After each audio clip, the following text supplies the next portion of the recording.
Hello students, आज हम देखने वाले हैं चुंबकीय फील्ड के लिए चुंबकीय द्विध्रुव के कारण चुंबकीय क्षेत्र की तीव्रता। अब चुंबकीय द्विध्रुव के कारण चुंबकीय क्षेत्र की तीव्रता देखने के लिए हम लोगों के पास दो चुंबकीय द्विध्रुव होना चाहिए। अर्थात चुंबकीय द्विध्रुव किसको कहते हैं? एक ध्रुव तो N हो गया, दूसरा ध्रुव क्या हो गया? S हो गया। तो N और S जो दो ध्रुव है हम लोगों के पास, अर्थात चुंबक के जो दो ध्रुव हैं उन्हीं दोनों ध्रुवों पर हम लोगों को क्या करना है?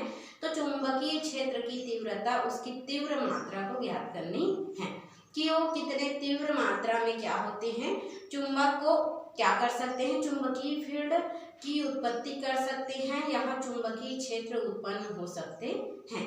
तो उसको समझने के लिए हम क्या करते हैं, तो ये जो चुंबकीय द्विध्रुव है उसी को हम दंड चुंबक कहते हैं। चुंबकीय द्विध्रुव को क्या कहा जाता है? दंड चुंबक कहा जाता है। और दंड चुंबक जो होते हैं दो प्रकार के होते हैं। कितने प्रकार के होते हैं? दो प्रकार के होते हैं, अर्थात दो स्थिति होते हैं, प्रकार तो नहीं होते, उसकी क्या होते हैं? दो स्थिति होते हैं। दोनों स्थिति से हम क्या ज्ञात कर सकते हैं? तो दंड चुंबक के चुंबकीय द्विध्रुव का आघूर्ण में चुंबकीय क्षेत्र की तीव्रता ज्ञात कर सकते हैं। तो वो जो स्थिति है वो क्या क्या है? पहली स्थिति जो होती है उसको अक्षीय स्थिति कहते हैं, और दूसरी स्थिति जो होती है उसको क्या कहते हैं? निरक्षीय स्थिति कहते हैं। तो अक्षीय स्थिति और निरक्षीय स्थिति पर थोड़ा चर्चा कर लेते हैं। अक्षीय स्थिति वह स्थिति होती है जो अक्ष के अनुदिश होती है, अर्थात दंड चुंबक कैसा रहेगा? तो जिस अक्ष पर, जैसे पृथ्वी के धरातल के स्तर पर रहेगा, अर्थात अनुदिश स्थिति में रहेगा। जिस अक्ष पर चुंबकीय फील्ड देखना है उसी अक्ष पर क्या होंगे? दंड चुंबक रखे जाएंगे। ठीक है, तो उस प्रकार के स्थिति को अक्षीय स्थिति कहते हैं। और यदि जिस फील्ड पर चुंबकीय क्षेत्र देखना है उसके लंबवत हम दंड चुंबक को रखते हैं तो उस स्थिति को उसके क्या कहा जाता है? निरक्षीय स्थिति अर्थात लंबार्धक स्थिति कहते हैं। क्लियर? तो आज हम चर्चा करते हैं किस पर? तो दंड चुंबक के चुंबकीय द्विध्रुव आघूर्ण ज्ञात करने की अक्षीय स्थिति पर। किस पर चर्चा करते हैं?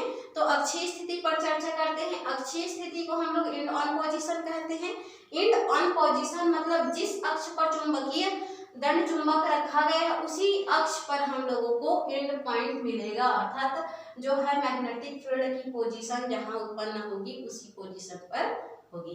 तो अब देखते हैं अक्षीय स्थिति किसे कहेंगे, जो हम लोगों को इसमें लिखना है। ठीक है, तो अक्षीय स्थिति वह स्थिति होती है, अक्षीय स्थिति चुंबक की वह स्थिति होती है जिसके सापेक्ष उसी के अनुदिश बढ़ाए गए अक्ष पर, ये चुंबक हो गया, इससे बढ़ाए गए अक्ष के किसी बिंदु पर चुंबकीय क्षेत्र की तीव्रता ज्ञात की जाती है, उसे उस कंडीशन पर इस NS चुंबक की अक्षीय स्थिति कहते हैं। क्लियर?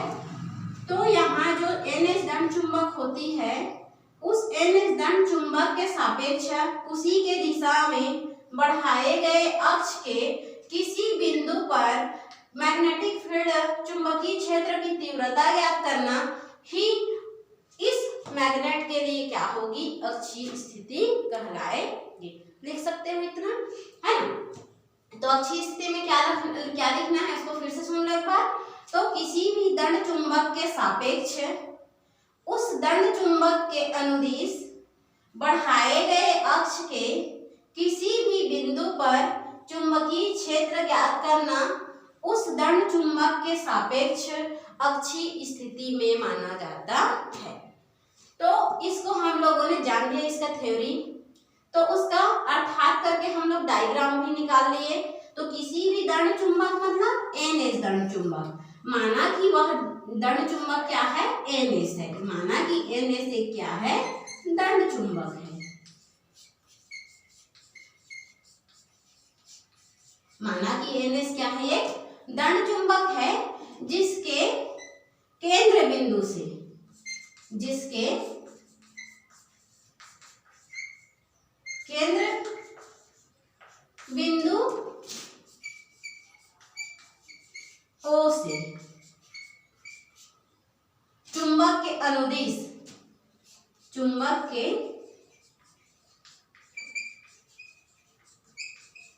चुंबक के अनुदिश d दूरी पर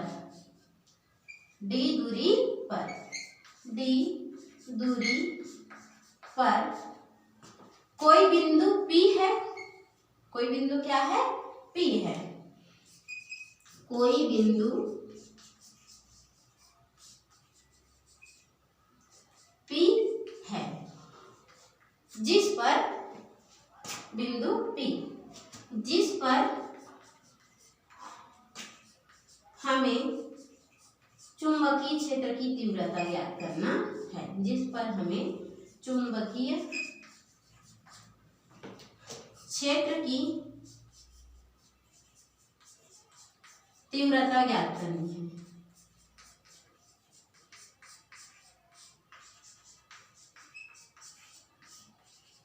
मान लिए सबसे पहले हम इसको थ्योरी में कन्वर्ट किए, अक्षीय स्थिति किसको कहेंगे उसके रूप में। फिर अक्षीय स्थिति को डिफाइन करने के बाद हम उसको डेरिवेट किए। डेरिवेट करने के लिए हम Ns एक दंड चुंबक लिए N और S, जिसके दो ध्रुव हैं, तो N और S दंड चुंबक लिए और उस दंड चुंबक का एक कोई ध्रुव बिंदु होगा, ध्रुव बिंदु अर्थात केंद्र बिंदु होगा।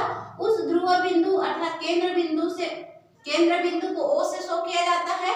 तो केंद्र बिंदु O से D दूरी पर कोई बिंदु P की कल्पना करते हैं और उसी बिंदु P पर हम लोगों को मैग्नेटिक फील्ड अर्थात चुंबकीय क्षेत्र की तीव्रता ज्ञात करनी है और इसी को हम लोग क्या करेंगे, आगे डेरिवेट करेंगे अर्थात उसको प्रूफ के रूप में कन्वर्ट करना है। क्लियर इतना?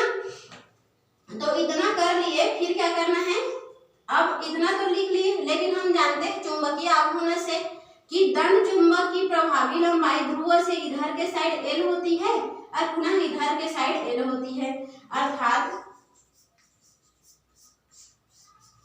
दंड चुंबक की प्रभावी लंबाई 2L होगी। अर्थात दंड चुंबक की प्रभावी मतलब पूर्ण रूप से प्रभाव डालने वाला प्रभावी लंबाई 2L होगी। इतना हम लोगों को लिख लेना है। क्लियर इतना?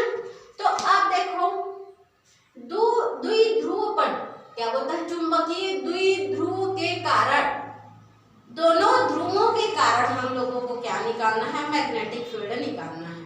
ठीक है? अब देखो यहाँ बिंदु P पर चुंबकीय क्षेत्र की तीव्रता ज्ञात करनी है, तो यहाँ पर जो बिंदु P पर मैग्नेटिक फील्ड उत्पन्न करेगा, क्या वो एक ही डायरेक्शन पे उत्पन्न करेगा? नहीं, तो ये इधर भी उत्पन्न करेगा और उसके अपोजिट डायरेक्शन पर भी उत्पन्न करेगा, अर्थात ये B1 तो B2 मान सकते हैं। क्लियर? तो इतना कर लेने के बाद हम लोगों को आगे क्या करना है? ठीक है, तो ये बोलता है चुंबकीय द्विध्रुवों के कारण, दोनों ध्रुवों के कारण चुंबकीय क्षेत्र की तीव्रता ज्ञात कीजिए। तो पहले हम लोग जो निकट है बिंदु P के उसके लिए निकालते हैं, पहले ध्रुवों के कारण। तो पहले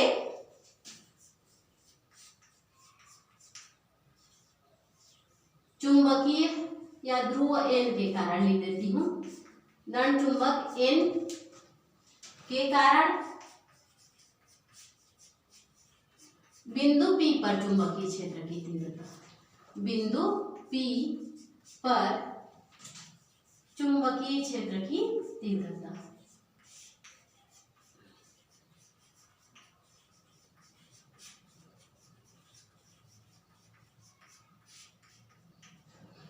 हम क्या किए, तो N के कारण बिंदु P पर पहले मैग्नेटिक फील्ड ज्ञात करते हैं, तब N के कारण चुंबकीय क्षेत्र की तीव्रता को पहले मान लेते हैं B1 है।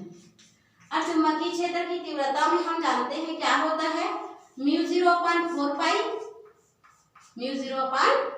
पाई। फिर क्या होता है, तो μ0/4 तो हो गया, फिर वहां पर एक ध्रुव प्राबल्य क्या होता है, एक ध्रुव प्राबल्य अर्थात उसकी जो दोनों ध्रुवों के बीच में जो ध्रुव प्राबल्य होगी वो, तो माना कि इस पर ध्रुव प्राबल्य क्या है, m है, उसको यहाँ पर लिखना भूल गए हैं, तो यहाँ लिख लेना, माना कि चुंबक के सिरे का ध्रुव प्राबल्य क्या है, चुंबक के सिरे का ध्रुव प्राबल्य m है, क्या है, m है, तब m बाई करके आ जाएगा, है ना, ध्रुव प्राबल्य, इस सिरे का ध्रुव प्राबल्य m मान लिए।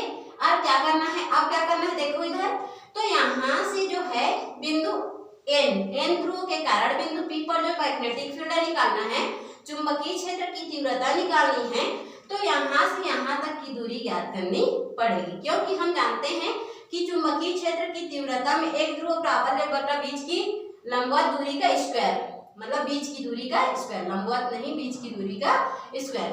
तो इसके बीच की दूरी का वर्ग निकालना है ना। मैग्नेटिक फील्ड से हमने देखा किस पर, कूलॉम से इनवर्स स्क्वायर लॉ से देखा।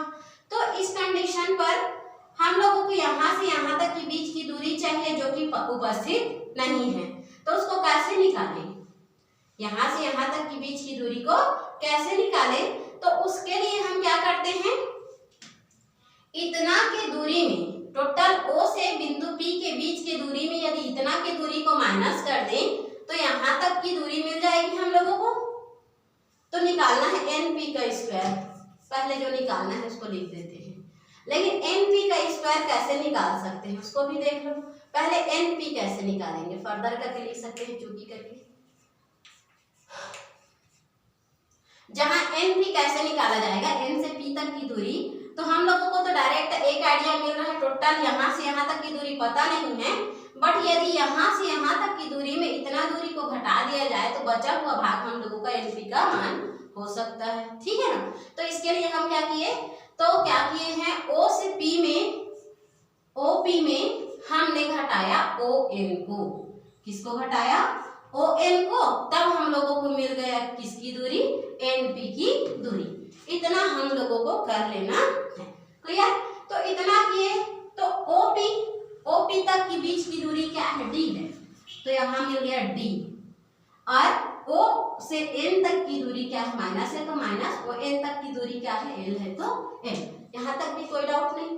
आगे देखते हैं, इस वैल्यू को हम इस वैल्यू में क्या कर देंगे, सब्स्टिट्यूट कर देंगे, पुट अप कर देंगे, तब B1 का वैल्यू हम लोगों को मिल जाएगा क्या, μ0/4 पाई, m है तो m, बाई करके देखो यहाँ से OP की बीच की दूरी जो D है, D माइनस है तो माइनस है, और इसका स्क्वायर है तो होल स्क्वायर हम लोग कन्वर्ट कर देंगे, क्लियर है यहाँ तक।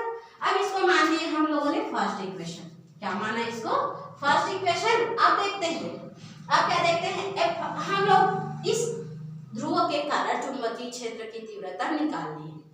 अब देखना है किसके कारण, S के कारण, दूसरा ध्रुव है ना।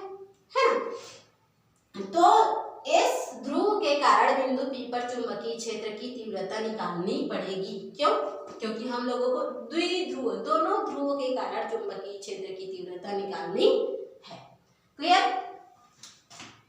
तब ध्रुव, या ध्रुव नहीं लिखोगे तो लिख सकते हो N सिरा या S सिरा, ऐसा, ठीक है। ध्रुव S के कारण या दंड चुंबक S के कारण बिंदु P पर चुंबकीय क्षेत्र की तीव्रता, क्योंकि हम लोग S से भी बिंदु P पर चुंबकीय क्षेत्र की तीव्रता देख रहे हैं और N से भी चुंबकीय क्षेत्र की तीव्रता देख रहे हैं। N के कारण चुंबकीय क्षेत्र की तीव्रता उससे दूर जा रही है, चुंबकीय बल रेखा से हम जानते हैं, क्योंकि वो सिंपल टॉपिक है, उसको हर कोई जान सकते हैं, इसीलिए उसको मैं जब इस टॉपिक पर क्लास लूंगी उस टाइम आप लोगों को बताया जाएगा चुंबकीय बल रेखा के बारे में। तो चुंबकीय बल रेखा से हम जानते हैं कि N ध्रुव के कारण चुंबकीय क्षेत्र की तीव्रता बाहर की ओर जा रही है, जबकि S ध्रुव के कारण चुंबकीय क्षेत्र की तीव्रता उसी के ओर क्या हो रही है, उसी के डायरेक्शन पर जा रही है। ये होता है किस पर, तो चुंबकीय बल रेखाओं के कारण, ठीक है। तो S के कारण बिंदु P पर पुनः देख रहे हैं चुंबकीय क्षेत्र की तीव्रता, क्या देख रहे हैं, चुंबकीय क्षेत्र की तीव्रता।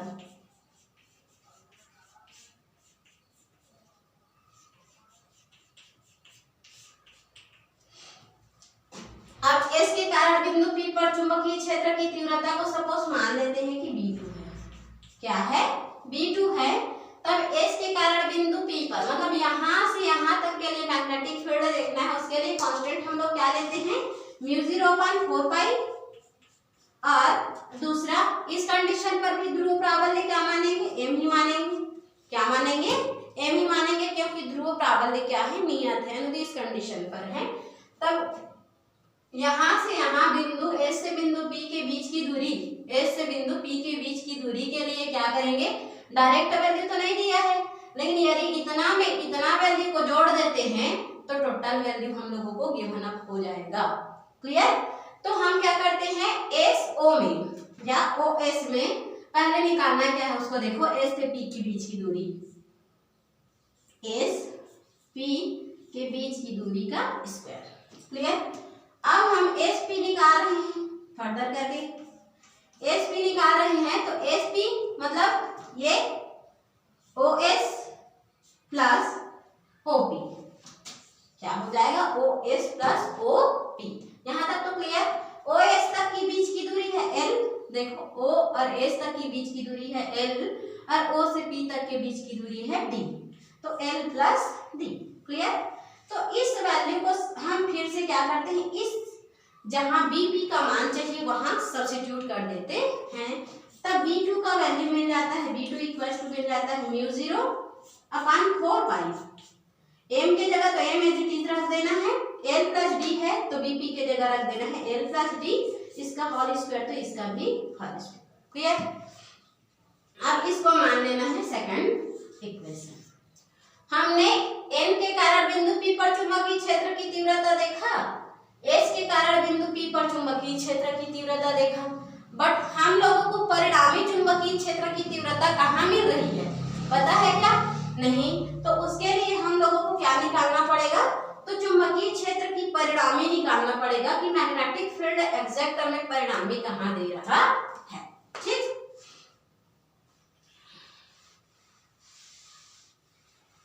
इधर मिटा देती हूँ टॉपिक को, आप लोगों को तो पता ही है टॉपिक का नाम। डायग्राम की आवश्यकता है तो डायग्राम को रहने देते हैं।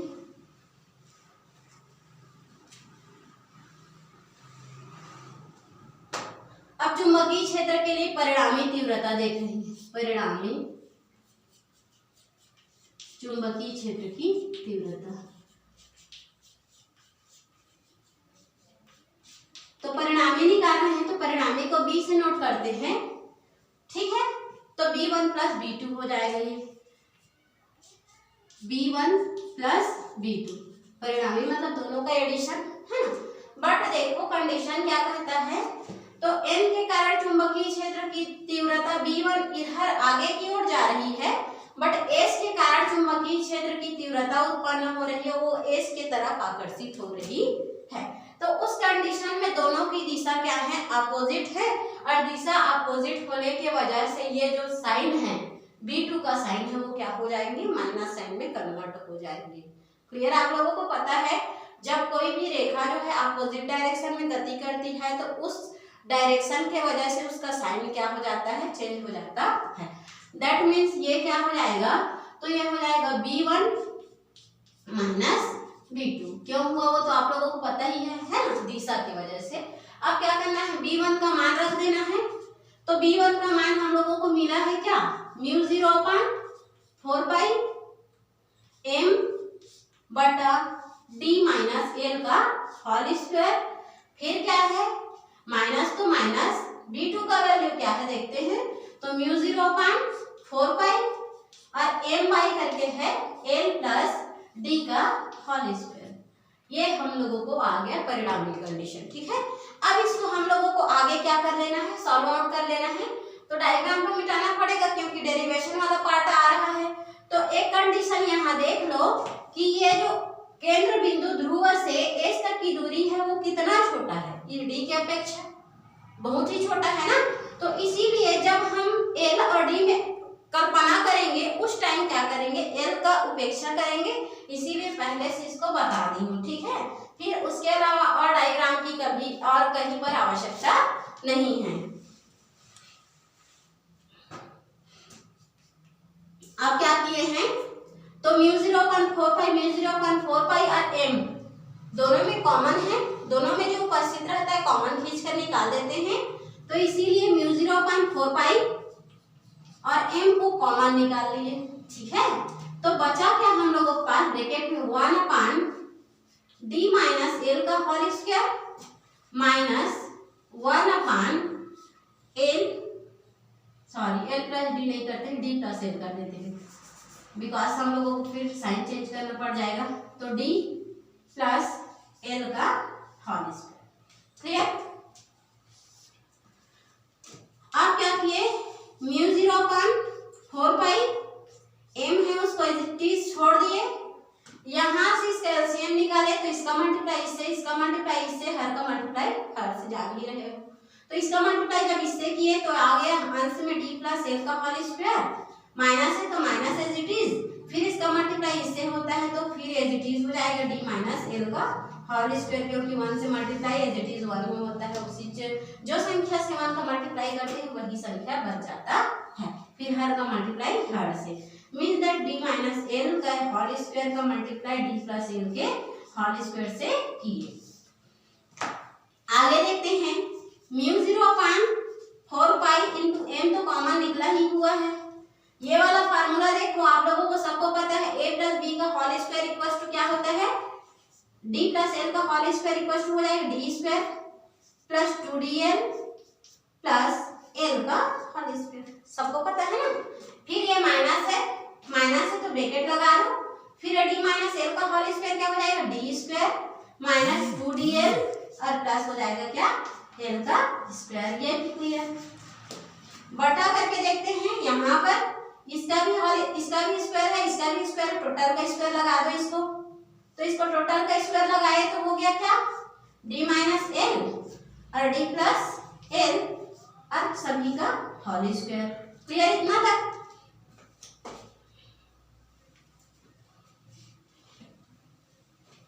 आगे देखते हैं, तो आगे देखने के लिए देखो यहाँ क्या क्या कैंसिल अप हो रहे हैं। तो पहले तो हम लोग साइन का अंदर गुणा करेंगे, है ना, कि यहाँ पर ये माइनस साइन है, इसके वजह से कौन सा साइन चेंज होगा और कौन सा कट ऑफ में जाएगा, तो उसको हम लोग क्या कर लेते हैं, साइन को मल्टीप्लाई कर लेते हैं, फिर अगला स्टेप देखते हैं क्या आएगा। तो यहाँ पर आ गया म्यू 0/4 पाई जो कि एज इट इज बचा हुआ है इंटू एम ही है, इसको कुछ नहीं करना है, हर बार उतारते जाना है। तो देखो यहाँ से ये माइनस हो जाएगा तो डी से डी स्क्वायर कैंसिल, ये जो है प्लस है, ये माइनस माइनस फिर से प्लस हो गया, तो उसमें कोई फर्क नहीं पड़ेगा क्योंकि प्लस प्लस जुड़ जाएंगे, कटेंगे नहीं। लेकिन ए माइनस है और ए प्लस है, प्लस इंटू माइनस माइनस हुआ तो ये इससे कट जाएंगे, ठीक है, क्लियर हुआ ना। तो ये 2 और 2 हो गया 4dl, क्या हो गया 4dl और बटा करके क्या है a minus B a plus B, formula पता है 10th क्लास का। तो a minus B a plus B क्या होता है formula, a square minus B square, और टोटल का स्क्वायर है वो तो रहेगा ही रहेगा। यहाँ तक क्लियर? अब देखते हैं कि इसको अंदर गुणा कर देते हैं, ठीक है। क्या आया, तो b बराबर आ जाएगा हम लोगों का म्यू 0/4 पाई, 4x को 2 into 2 में कन्वर्ट कर देते हैं, क्यों, क्योंकि जब जरूरत पड़ेगा, m है तो m और l है तो l और क्या है d है तो d, फार्मूला के रूप में लाने के लिए हमने ऐसा किया। और बटा करके क्या है D square minus L square और पूरे का होल स्क्वायर। यहाँ तक कोई डाउट नहीं है ना। तो देखते हैं यहाँ b बराबर आ जाएगा हम लोगों का म्यू 0/4 पाई को छोड़ देते हैं और वी नो दैट, क्या जानते हैं हम लोग, देखो उसमें क्या आ सकता है, तो हम जानते हैं कि चुंबकीय आघूर्ण आ सकता है। चुंबकीय आघूर्ण बराबर होता है, चुंबकीय आघूर्ण कैपिटल M बराबर होता है 2ml, क्या होता है 2ml। तो यहाँ पर कैपिटल M हम लोग रख सकते हैं, क्या रख सकते हैं, कैपिटल M रख सकते हैं और D है तो D बटा ये जहाँ ये क्या है चुंबकीय आघूर्ण है, जहाँ चुंबकीय आघूर्ण है। अब ऐसे करके लिख सकते हो, क्योंकि चुंबकीय आघूर्ण M बराबर 2ml होता है, जो कि हमने कल पढ़ा। क्लियर इतना? तो यहाँ से 2md आ गया, बटा करके क्या हो गया D square minus L square हो गया, पूरे का होल स्क्वायर हो गया। अब आगे देखते हैं इसका क्या कर सकते हैं। तो आगे चित्र में हम कंपैरिजन कर सकते हैं। एक तो हम लोगों का आ गया अक्षीय स्थिति के लिए चुंबकीय क्षेत्र की तीव्रता यही होगी, ठीक है। इसको आगे हम देखना चाह रहे हैं, आगे और जानना चाह रहे हैं, तो उसके लिए एक स्थिति लगा देते हैं। किसको देखकर, तो चित्र को। स्थिति है ये चित्रानुसार। चित्रानुसार क्या दिख रहा है हम लोगों को, D is very greater than to L, D बहुत ही बड़ा है एल के अपेक्षा। दैट मीन्स हम एल का क्या कर देंगे, एल की उपेक्षा कर देंगे। एल को क्या कर लेंगे, तो अनएक्सपेक्टेबल वैल्यू मान लेंगे, उसको नगण्य मान लेंगे, ठीक है, इनफिनिटिव या इनफाइनाइट वैल्यू मान लेंगे। तो उस कंडीशन में बी का वैल्यू आ जाएगा हम लोगों के पास μ0 अपॉन 4 पाई, ठीक। 2md है तो वो तो रहेगा ही रहेगा, 2md आ गया, और बाई करके है ये डी स्क्वायर तो रहेगा ही रहेगा, और साथ ही साथ एल के जगह हो जाएगा 0 का स्क्वायर, 0 का स्क्वायर का कोई सेंस नहीं है, तो ये इसका स्क्वायर मतलब ये हो जाएगा कितना 4 आ गया। एक डी से एक डी हो गया कैंसिल, तो हम लोगों का मैग्नेटिक फील्ड बी का मान आ गया μ0 upon 4 pi 2m/dq। That means this is the original proof of end on position in magnetic field। अर्थात ये जो है मैग्नेटिक फील्ड के अक्षीय स्थिति के लिए वो ओरिजिनल डेरिवेशन को डेरिवेट करता है। क्लियर?